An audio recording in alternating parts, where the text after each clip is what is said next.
నమస్తే, welcome to non stop news. రోజంతా బిజీగా ఉన్నారా? న్యూస్ అప్డేట్స్ మిస్ అయ్యారా? Don't worry. బ్రేక్స్ లేకుండా, బోర్ కొట్టకుండా నాన్ స్టాప్ న్యూస్ ప్రతిరోజు రాత్రి 9 గంటలకు. నేను హిమబిందు. రాష్ట్రపతి పరిశీలన కోసం గవర్నర్లు పంపే బిల్లులను ఉద్దేశించి సుప్రీంకోర్టు కీలక వ్యాఖ్యలు చేసింది.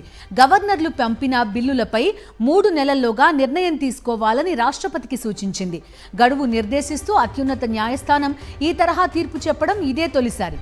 తమిళనాడు అసెంబ్లీ ఆమోదించిన 10 బిల్లులను రాష్ట్ర గవర్నర్ ఆర్ఎన్ రవి రిజర్వ్లో పెట్టడం రాజ్యాంగ విరుద్ధమని ఇటీవల సుప్రీంకోర్టు స్పష్టం చేసింది. ఏదైనా బిల్లును మంత్రిమండలి సలహా మేరకు రాష్ట్రపతి ఆమోదం కోసం నిలిపి ఉంచాల్సి వస్తే అందుకు గవర్నర్ తీసుకోదగిన అత్యధిక గడువు 1 నెల మాత్రమే అంటూ సంచలన తీర్పును వెలువరించింది సుప్రీం. సుప్రీంకోర్టు తీర్పు నేపథ్యంలో తమిళనాడు ప్రభుత్వం కీలక నిర్ణయం తీసుకుంది. గవర్నర్ సంతకం లేకుండానే 10 బిల్లులను ఆమోదించినట్లు గెజిట్ నోటిఫికేషన్ విడుదల చేసింది. సుప్రీంకోర్టు తీర్పు మేరకు బిల్లులు గవర్నర్ ఆమోదించినట్టే అని పేర్కొంటూ గెజిట్ విడుదల చేసింది స్టాలిన్ సర్కార్. దీంతో దేశ చరిత్రలోనే తొలిసారిగా గవర్నర్ సంతకం లేకుండా 10 బిల్లులు చట్టంగా మారిపోయాయి.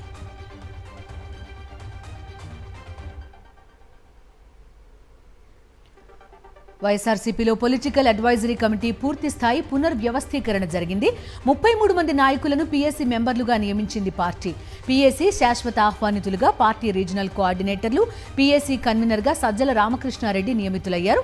అమలాపురం పార్లమెంట్ నియోజకవర్గ సమన్వయకర్తగా పినిపే విశ్వరూప్, కోనసీమ జిల్లా పార్టీ అధ్యక్షులుగా చిర్ల జగ్గిరెడ్డి, అమలాపురం అసెంబ్లీ నియోజకవర్గ సమన్వయకర్తగా పినిపే శ్రీకాంత్, పార్టీ రాష్ట్ర ప్రధాన కార్యదర్శిగా షేక్ ఆసిఫ్, క్రమశిక్షణ కమిటీ సభ్యులుగా తోపుదుర్తి ప్రకాష్ రెడ్డి నియమితులయ్యారు.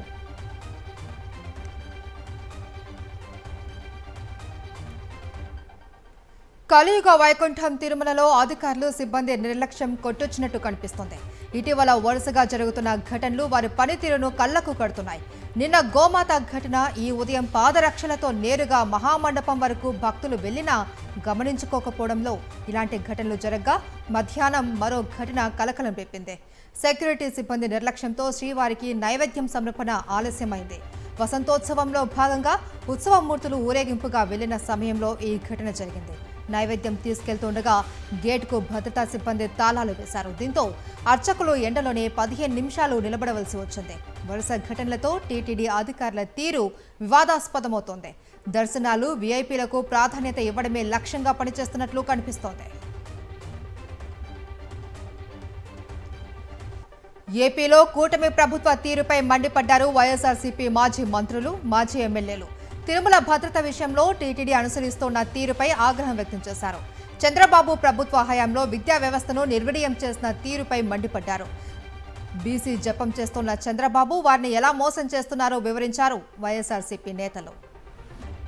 100% ఆ వెంకటేశ్వర స్వామి సాక్షిగా గోశాలలో ఆవులు చనిపోయినటువంటి మాట నిజము.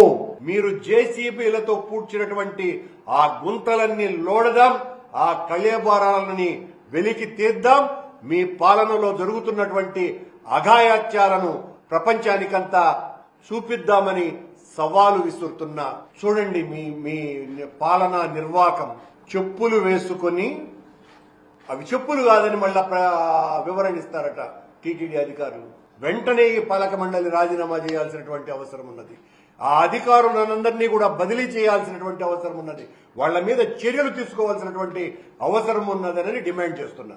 ఒకప్పుడు జగన్మోహన్ రెడ్డి గారు ముఖ్యమంత్రిగా ఉన్నప్పుడు ఆంధ్రప్రదేశ్ లో చదువులమ్మ తల్లి వలలాడితే ఈరోజు రాష్ట్రంలో విద్యా వ్యవస్థ కుంటుపడింది.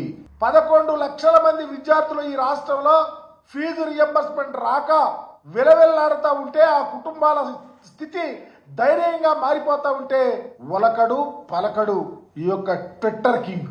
బీసీ వర్గాలని మరొకసారి ఘోరంగా మోసం చేయడానికి చంద్రబాబు నాయుడు గారు ప్రయత్నాలు మొదలుపెట్టేశారు. నాయి బ్రాహ్మణులు, టైలర్లు, రజకులు, ఇలా కుల వృత్తులు చేసేవారందరికీ కూడా 10,000 రూపాయలు వారికి ఆర్థిక సహాయం అందించాడు జగన్మోహన్ రెడ్డి గారు. 45 సంవత్సరాల నుంచి 60 సంవత్సరాలు వచ్చినటువంటి మహిళలకి చేదోడు కార్యక్రమాన్ని అందించాడు జగన్మోహన్ రెడ్డి గారు. నేతన్న నేస్తం మత్స్యకార భరోసా అందించాడు జగన్మోహన్ రెడ్డి గారు. అవన్నీ ఎందుకు ఆగిపోయాయి? ఇదా మీకు బీసీల పట్ల ప్రేమ ఉందా? టీటీడీ ఒక రాజకీయ కేంద్రం కింద మార్చేశారు. మధ్యాహ్నం స్వామివారి నైవేద్యం కూడా 15 నిమిషాల పాటు ఆలస్యం అయింది అనంటే భద్రతా వ్యవస్థని దాటుకుంటూ మహాద్వారం వరకు కూడా పాదరక్షలతో కొంతమంది వెళ్లారు అనంటే అది టీటీడీ ప్రతిష్ట దిగజారడం కాదా? ఇది టీటీడీ కాదు, ఇది టీడీపీ కార్యాలయంగా పూర్తిగా మార్చేశారు. తిరుమలలో ఎగ్ పలావ్ అని చెప్పండి. ఎప్పుడైనా ఈ రకమైనటువంటి కార్యక్రమాలు నడిచినాయా? ఒక బెల్ట్ షాపు నడిపినట్టుగా పోలీసులు పట్టుకున్నారు తిరుమల తిరుపతి దేవస్థానంలో. శ్రీనివాస్ మైనింగ్ అని ఆయనకి నీకు పర్మిట్ ఉందా లేదా అది చూపిమని అడుగుతున్నాము.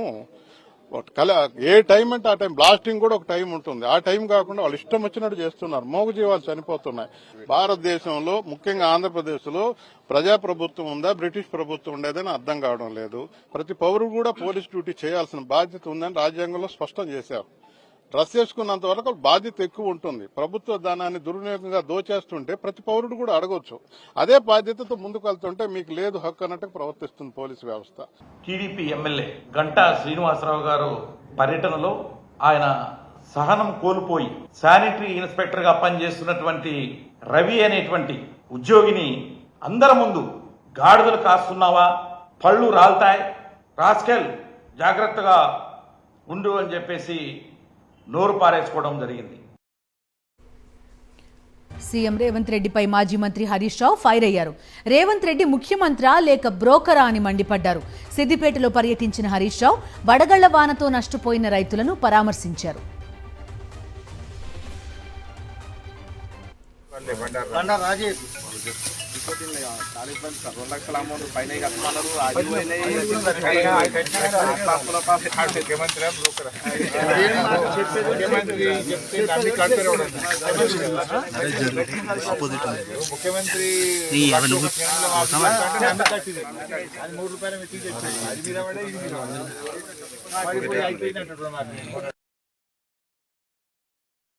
హెచ్సియు భూముల విషయంలో బీఆర్ఎస్ నేతలు తప్పుడు ప్రచారం చేస్తూ ఉన్నారని మండిపడ్డారు మంత్రి శ్రీధర్ బాబు.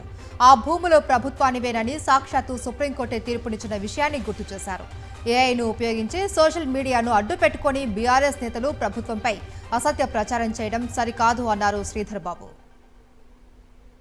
ఈ పరిస్థితిలో ప్రైవేట్ వ్యక్తులకు దారదత్తం కావద్దది అని ప్రభుత్వం తరఫున పోరాటం చేస్తే ఇది సుప్రీంకోర్టు ఇచ్చిన తీర్పు, ఇది ప్రభుత్వ భూమి అని ఇవ్వటం అందరికి కూడా తెలుసు. ఏఐ జనరేటెడ్ వీడియో క్లిప్పింగ్స్ కానీ ఈ విధంగా చేస్తే మీరు బాధ్యతాయుతమైన ప్రతిపక్ష పార్టీగా మీ పాత్రను నిర్వహిస్తూ ఉన్నారని అడుగుతా ఉన్నాం. ఏ ఎన్విరాన్మెంటలిస్ట్ కానీ యానిమల్ లవర్ కానీ వారిని ప్రభావితం చేయాలి, వారి ద్వారా ఈ రాష్ట్ర ప్రభుత్వం పైన దుష్ప్రచారం చేసే ప్రయత్నంలో జరిగిన వైనం. కేటీఆర్ అహంకారమే బీఆర్ఎస్ పార్టీ కొంప ముంచిందన్నారు కేంద్ర మంత్రి బండి సంజయ్. బీఆర్ఎస్లా తమది దోచుకుని దాచుకునే పార్టీ కాదని ఏకవచనంతో ఇష్టం వచ్చినట్టు మాట్లాడుతున్న కేటీఆర్ సంగతి చెప్తామన్నారు. కాంగ్రెస్ 6 గ్యారంటీలపై ప్రశ్నిస్తూ ఏనాడైనా వాకౌట్ చేశారా అని ప్రశ్నించారు. హెచ్సియు భూములు అమ్ముకుని 40-50 వేల కోట్లు వెనకేసుకుందామనుకున్న కాంగ్రెస్కు చుక్కెదురైందన్నారు. డాక్టర్ కావాలనుకున్న తాను అనుకోకుండా పొలిటీషియన్ అయ్యాను అన్నారు బీఆర్ఎస్ వర్కింగ్ ప్రెసిడెంట్ కేటీఆర్. తన తల్లి కోరిక మేరకు కర్ణాటకలో ఎగ్జామ్ రాసి మరీ ఎంబీబీఎస్ సీటు తెచ్చుకున్నాను అన్నారు. కానీ డాక్టర్ వృత్తిలో ఎదుర్కొనే సవాళ్ల గురించి తన తండ్రి కేసీఆర్ చెప్పిన తర్వాత ఆ ఆలోచన మానుకున్నాను అని చెప్పారు. Karimnagar Chalmeda Anandarao institute of medical sciences graduation day సందర్భంగా ఈ కామెంట్స్ చేశారు కేటీఆర్.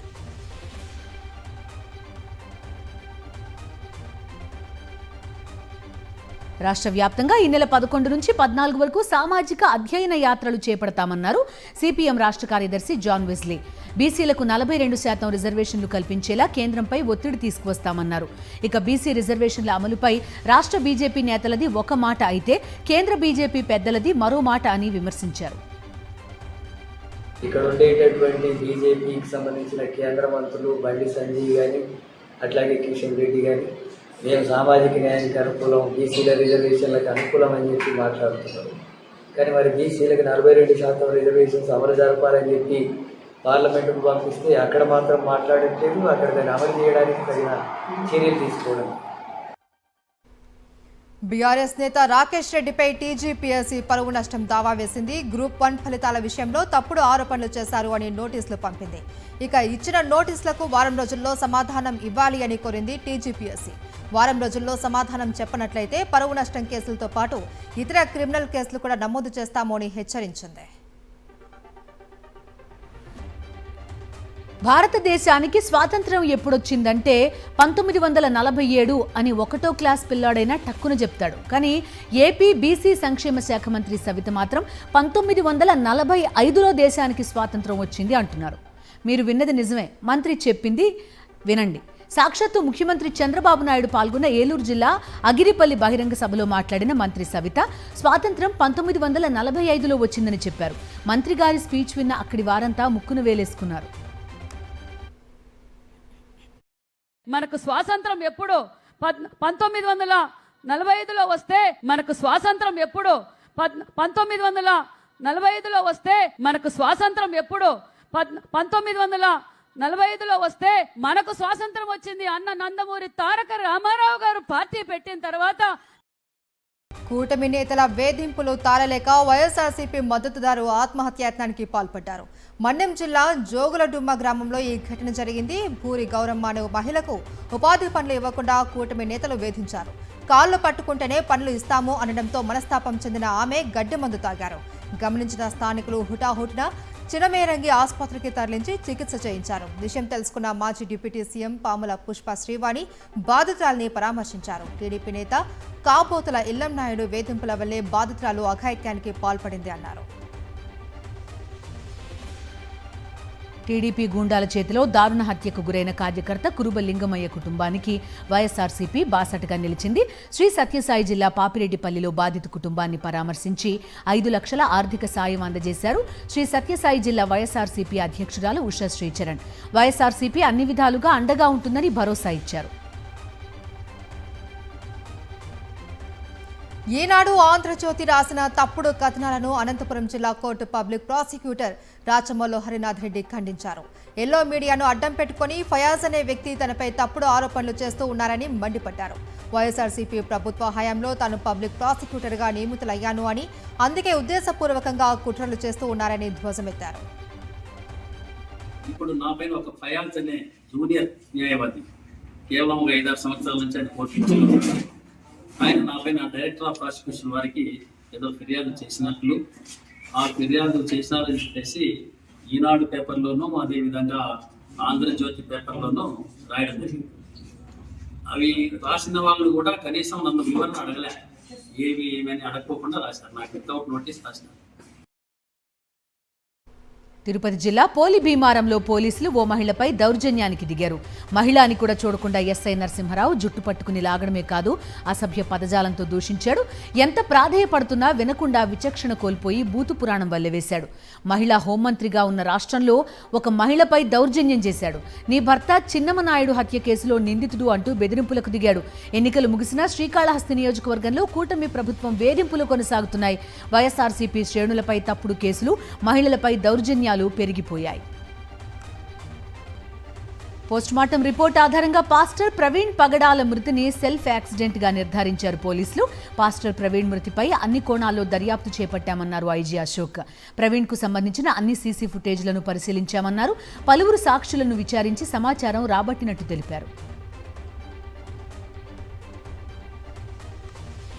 సీసీటీవీ ఫుటేజెస్ అన్నీ మనకు ఇన్వెస్టిగేషన్ ఏం డిస్క్లోజ్ చేసిందంటే శ్రీ ప్రవీణ్ కుమార్ పగడాల died due to injuries sustained in the self-road accident under the influence of ethyl alcohol consumption.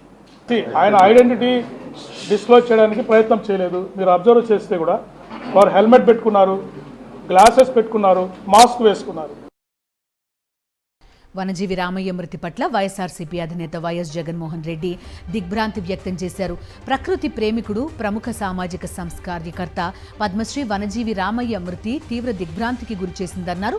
పచ్చదనం, పర్యావరణ పరిరక్షణకు రామయ్య చేసిన కృషి మరవలేనిదన్నారు. 1,000,000 మొక్కలకు పైగా నాటి పుడమి తల్లికి రామయ్య అందించిన సేవలు రేపటి తరానికి స్ఫూర్తిదాయకమన్నారు. రామయ్య ఆత్మకు శాంతి కలగాలని దేవుడిని ప్రార్థిస్తున్నారంటూ నివాళులర్పించారు. ఈ మేరకు ఎక్స్ వేదికగా ట్వీట్ చేశారు వైఎస్ జగన్. ఏపీలో ఇంటర్ పరీక్షా ఫలితాలు విడుదలయ్యాయి. ఫస్ట్ ఇయర్ ఫలితాలలో సీఎం చంద్రబాబు సొంత జిల్లా చిత్తూరు చివరి స్థానంలో నిలిచింది. ఓవరాల్ గా ఫస్ట్ ఇయర్లో 70%, సెకండ్ ఇయర్లో 83% మంది విద్యార్థులు ఉత్తీర్ణులయ్యారు. మొదటి, ద్వితీయ సంవత్సరం ఫలితాలలో బాలికలే పైచేయి సాధించారు. ఫస్ట్, సెకండ్ ఇయర్ ఫలితాలలో కృష్ణా జిల్లా ఫస్ట్ ప్లేస్లో నిలిచింది. 2-3 స్థానాల్లో గుంటూరు, ఎన్టీఆర్ జిల్లాలు ఉన్నాయి. సెకండ్ ఇయర్ ఫలితాలలో అల్లూరి సీతారామరాజు జిల్లా లాస్ట్ ప్లేస్కు పరిమితమైంది. ఇక మే 12 నుంచి అడ్వాన్స్ సప్లిమెంటరీ పరీక్షలు జరగనున్నాయి. హైదరాబాద్లో హనుమాన్ జయంతి సందర్భంగా నిర్వహించిన విజయ యాత్ర ప్రశాంతంగా ముగిసింది. గౌలిగూడ రామ మందిరం నుంచి సుమారు 12 కిలోమీటర్ల వరకు శోభాయాత్ర సాగింది. తాడ్బన్ ఆంజనేయ స్వామి ఆలయం చేరడంతో హనుమాన్ విజయ యాత్ర ముగిసింది. శోభాయాత్రను పురస్కరించుకుని 3 కమిషనరేట్లలో పోలీసులు భారీ బందోబస్తు ఏర్పాటు చేశారు. దారి పొడవునా సుమారు 20,000 మంది పోలీసులతో పటిష్ట నిఘా కల్పించడంతో పాటు సీసీ కెమెరాలు, డ్రోన్లతో యాత్ర తీరును ఉన్నతాధికారులు ఎప్పటికప్పుడు పర్యవేక్షించారు. ఇక వాహనదారులకు ఎలాంటి ఇబ్బందులు తలెత్తకుండా ప్రత్యామ్నాయ మార్గాల్లో ట్రాఫిక్ తరలించారు. హనుమాన్ విజయ యాత్ర ప్రశాంత వాతావరణంలో ముగియడానికి సహకరించిన ప్రతి ఒక్కరికి సిపి సివి ఆనంద్ ధన్యవాదాలు తెలిపారు. జాతీయ వార్తలు చూద్దాం. వక్ఫ్ చట్టాన్ని పశ్చిమ బెంగాల్లో అమలు చేసే ప్రసక్తే లేదు అని స్పష్టం చేశారు ఆ రాష్ట్ర ముఖ్యమంత్రి మమతా బెనర్జీ. ముర్షిదాబాద్ జిల్లాలో వక్ఫ్ చట్టానికి వ్యతిరేకంగా జరిగిన ఆందోళనలు హింసాత్మకంగా మారిన నేపథ్యంలో ఎక్స్లో సుదీర్ఘ పోస్ట్ పెట్టారు దీదీ. వక్ఫ్ చట్టంపై తృణమూల్ కాంగ్రెస్ తన వాదనను పార్లమెంట్లో బలంగా వినిపించింది అని, ఉభయ సభల్లో తీవ్ర స్థాయిలో వ్యతిరేకించింది అని గుర్తు చేశారు. ఈ చట్టాన్ని బెంగాల్లో అమలు చేయకూడదు అని తాము నిర్ణయం తీసుకున్నామన్న దీదీ ప్రశాంతంగా ఉండాలి అని, ఆందోళన చెందొద్దు అని పిలుపునిచ్చారు. వక్ఫ్ చట్టం వ్యతిరేక ఆందోళనలు హింసాత్మకంగా మారిన పశ్చిమ బెంగాల్లోని ముర్షిదాబాద్ జిల్లాలో పరిస్థితులు అదుపులోకి రాలేదు. అల్లర్లలో 3 చనిపోయినట్టు పోలీసులు ప్రకటించారు. జఫ్రాబాద్లో తండ్రి కొడుకులను ఇంట్లోనే దాడి చేసి చంపేశారు గుర్తు తెలియని వ్యక్తులు. మరో యువకుడు బుల్లెట్ గాయంతో ప్రాణాలు కోల్పోయాడు. అల్లర్లకు సంబంధించి ఇప్పటివరకు 138 మందిని అరెస్టు చేసినట్టు పోలీసులు తెలిపారు. అల్లర్లు జరిగిన ప్రాంతాల్లో ర్యాపిడ్ యాక్షన్ ఫోర్స్ను రంగంలోకి దించారు. కాంగ్రెస్ అగ్రనేతలు సోనియా గాంధీ, రాహుల్ గాంధీ ఆరోపణలు ఎదుర్కొంటున్న నేషనల్ హెరాల్డ్ కేసులో ఈడీ దూకుడు పెంచింది. అటాక్ చేసిన ఆస్తులను స్వాధీనం చేసుకునే దిశగా చర్యలు ప్రారంభించింది. ఈ మేరకు ఢిల్లీ, ముంబై, లక్నోలోని ఆస్తులకు నోటీసులు జారీ చేసింది ఎన్ఫోర్స్మెంట్ డైరెక్టరేట్. ప్రాంగణాన్ని వెంటనే ఖాళీ చేయాలి అంటూ ఢిల్లీ ఐటీఓలోని హెరాల్డ్ హౌస్ భవనానికి నోటీసులు అంటించారు ఈడీ అధికారులు. పీఎంఎల్ఏలోని సెక్షన్ 8 కింద చర్యలు చేపట్టినట్టు దర్యాప్తు సంస్థ వర్గాలు వెల్లడించాయి. నేషనల్ హెరాల్డ్ కేసులో 661 కోట్ల విలువైన ఏజేఎల్ ఆస్తులను ఈడీ గతంలోనే అటాక్ చేసింది. 2008 ముంబై ఉగ్రదాడుల కేసులో ఉగ్రవాది తహవూర్ రాణా విచారణ కొనసాగుతోంది. ఎన్ఐఏ కస్టడీలో ఉన్న అతన్ని 12 మంది అధికారుల బృందం విచారిస్తోంది. ఉగ్ర కుట్ర, దాడుల వెనుకున్న అసలు సూత్రధారులు, ఐఎస్ఐ పాత్రకు సంబంధించిన కీలక సమాచారం రాబట్టేందుకు ప్రయత్నిస్తున్నారు. ఈ క్రమంలో ముంబైలో రాణా, హెడ్లీకి సహకరించిన ఓ రహస్య వ్యక్తి సాక్ష్యం కీలకంగా మారినట్టుగా తెలుస్తోంది. 2006లో డేవిడ్ హెడ్లీ తొలిసారి ముంబై వచ్చినప్పుడు ఆ వ్యక్తే రిసీవ్ చేసుకుని వసతి, ఇతర సౌకర్యాలు కల్పించినట్టుగా సమాచారం. రాణా ద్వారానే అతడు హెడ్లీకి పరిచయమైనట్టుగా తెలిసింది. త్వరలోనే ఆ రహస్య వ్యక్తిని ఢిల్లీ తీసుకొచ్చి రాణాతో కలిసి విచారిస్తారని దర్యాప్తు సంస్థ వర్గాలు పేర్కొన్నాయి. పాక్ ప్రేరేపిత ఉగ్రవాదులు దేశంలో ఉగ్రదాడులకు పాల్పడే ప్రమాదం ఉంది అంటూ నిఘా వర్గాలు హెచ్చరికలు జారీ చేశాయి. ముఖ్యంగా రైల్వే నెట్వర్క్ల లక్ష్యంగా ఐఈడీ, డ్రోన్ దాడులు జరిగే అవకాశం ఉంది అని తమకు సమాచారం అందినట్టు పేర్కొన్నాయి. ముంబై దాడుల కీలక కుట్రదారుడు తహ్పూర్ రాణాను భారత్ తీసుకొచ్చి విచారిస్తున్న నేపథ్యంలో ఇంటెలిజెన్స్ బ్యూరో ఈ మేరకు హెచ్చరికలు చేసింది. నదీ మార్గాల్లో తీవ్రవాదులు చొరబడవచ్చు అని ఐపీ వర్గాలు పేర్కొన్నాయి. రైల్వే శాఖను అప్రమత్తం చేశాయి. తమిళనాడు బీజేపీ కొత్త అధ్యక్షుడిగా తిరునల్వేలి ఎమ్మెల్యే నైనార్ నాగేంద్రన్ ఎన్నికయ్యారు. చెన్నైలో జరిగిన పార్టీ మీటింగ్లో కేంద్ర మంత్రి కిషన్ రెడ్డి, పార్టీ జాతీయ ప్రధాన కార్యదర్శి తరుణ్ చుగ్ ఈ మేరకు ప్రకటన చేశారు. పార్టీ అధ్యక్ష పదవికి నాగేంద్రన్ ఒక్కరి నుంచే నామినేషన్ రావడంతో ఆయనకే పదవి ఖరారైంది.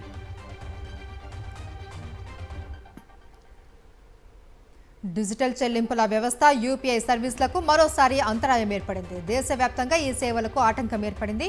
గూగుల్ పే, ఫోన్పే, పేటీఎం వంటి యాప్స్ పనిచేయలేదు.